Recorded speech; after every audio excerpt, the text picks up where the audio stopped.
सास की जादुई शक्ति। कौशल्या ने एक रात सपना देखा। कौशल्या राजपूत, तुमने किए हैं जीवन में अच्छे अच्छे कर्म, इसलिए अब से जब तुम चाहो गायब हो सकती हो, जिसके लिए तुमको सिर्फ चुटकी बजानी होगी और चुटकी बजाते ही तुम गायब। बस एक बात का ध्यान रखना, जहां तुमने कोई गलत काम किया तुमसे ये शक्ति वापस ले ली जाएगी। कौशल्या की नींद टूट जाती है। ये कैसा सपना था? गायब हो जाऊंगी मतलब? हे भगवान, कंबल ओढ़ के सो जाती हूँ, सपना कंबल के अंदर नहीं घुस पाएगा। कौशल्या डर के मारे कंबल ओढ़ के सो जाती है। सुबह कौशल्या मंदिर जाने लगती है। अरे बहू, जल्दी चल, भिखारियों को खाना भी तो खिलाना है। हाँ माँ जी, अभी आई। आज तो खीर और पूरी बने हैं, सब खुश हो जाएंगे। दोनों सास बहू कार से खाने का सामान लेकर मंदिर पहुँचते हैं और भगवान की आराधना के बाद मंदिर के बाहर बैठी भिखारियों को खाना खिलाने लगते हैं। दीदी, आप हर हफ्ते आते हो, इतना सारा करते हो हम लोगों के लिए। मैं आपके लिए रोज अलग से दुआ मांगता हूँ। ये तो फर्ज है हमारा। दीदी, थोड़ी पैसों की मदद हो जाती तो अच्छा होता। बड़े चौराहे पे मेरी बीवी भीख मांगती है, उसका इलाज करवाना है, 100-200 रुपए लग जाएंगे। कौशल्या उसी वक्त भिखारी को 500 का नोट दे देती है और दोनों सास बहू वहाँ से लौटने लगती है। तभी कौशल्या को कोई शंका होती है। अब बहू रुक, तो मैं अभी आई। कौशल्या वापस वहीं जाती है तो देखती है कि भिखारी वहाँ है ही नहीं। कौशल्या को रात का सपना याद आता है। वो चुटकी बजा के गायब हो जाती है और सीधे भिखारी के पास पहुँचती है, पर भिखारी को वो दिखाई नहीं देती। कौशल्या देखती है कि भिखारी उन पैसों से शराब खरीद रहा है और कौशल्या उसे वहीं एक चाटा मारती है। अरे कौन है बे? एक और चाटा पड़ता है। अरे कौन है? कौन है? हिम्मत है तो सामने आओ।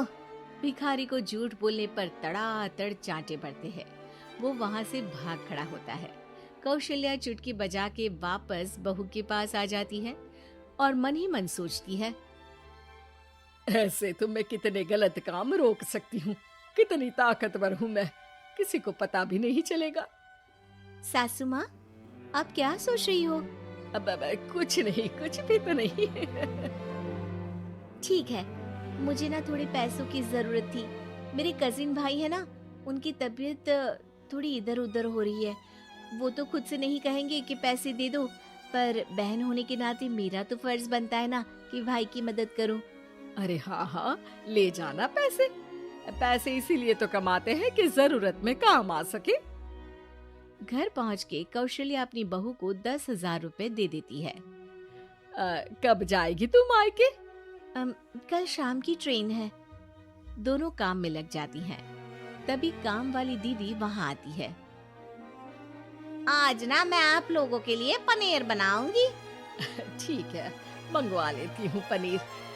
पड़ोस की दुकान वाला पनीर दे जाता है और काम वाली बाई पनीर से रेसिपी बनाने लगती है। आज अपनी सुपर पावर काम वाली बाई पे ट्राई करती हूँ, देखूं तो सही किचन में करती क्या है ये। सास चुटकी बजा के गायब हो जाती है और किचन में पहुँचती है। बाई को खबर भी नहीं है कि कौशल्या भी किचन में ही है। आज तो मैं भी पनीर की सब्जी बनाऊंगी रात को अपने घर, और थोड़ा सा घी भी रख लेती हूँ। वैसे भी कौशल्या बुढ़िया खा खा के मोटी हो गई है। कौशल्या बाई की चोरी पकड़ लेती है और गुस्से में बाई की चोटी ऊपर उठा देती है। बाई को समझ भी नहीं आता कि उसकी चोटी खड़ी कैसे हो गई। वो डर के मारे चीख पड़ती है। बहू भागते हुए किचन में आती है। अरे क्या हुआ? ये तुम्हारी चोटी खड़ी कैसे है? करंट लग गया है क्या?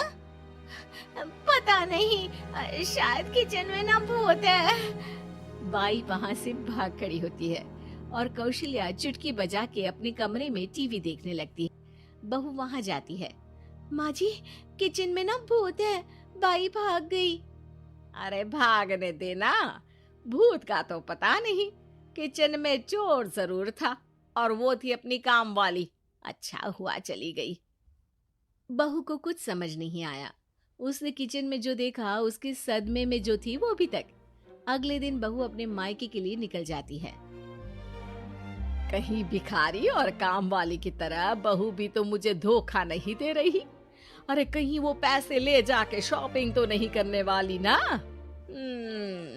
अभी पता लगाती हूँ मुझसे कुछ छिपा है भला।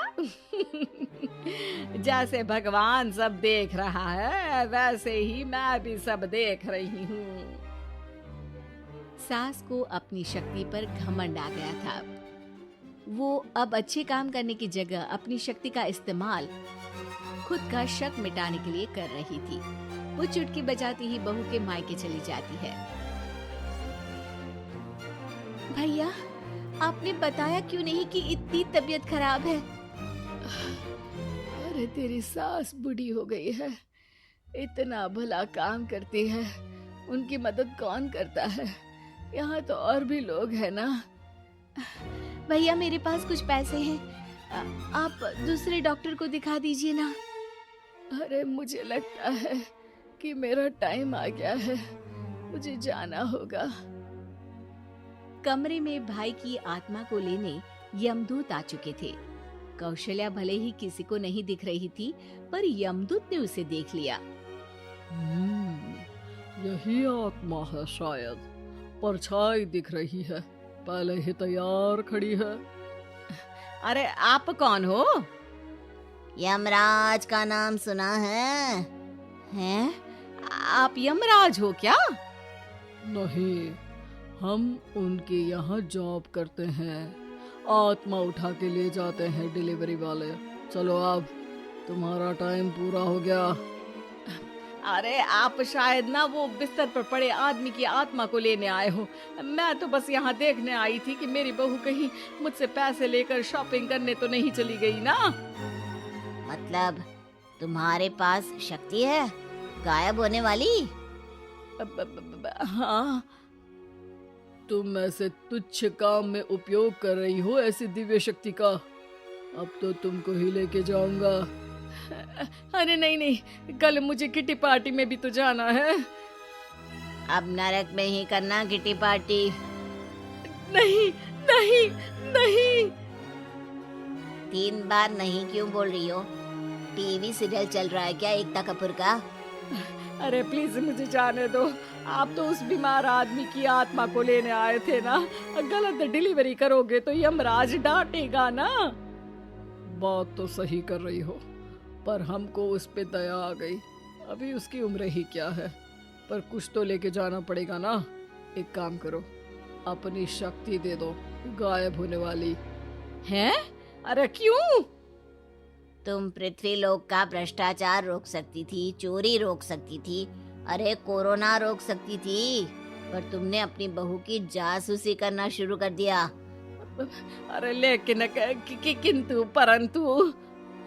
यमदूत सास की शक्ति लेके वापस चले जाते हैं।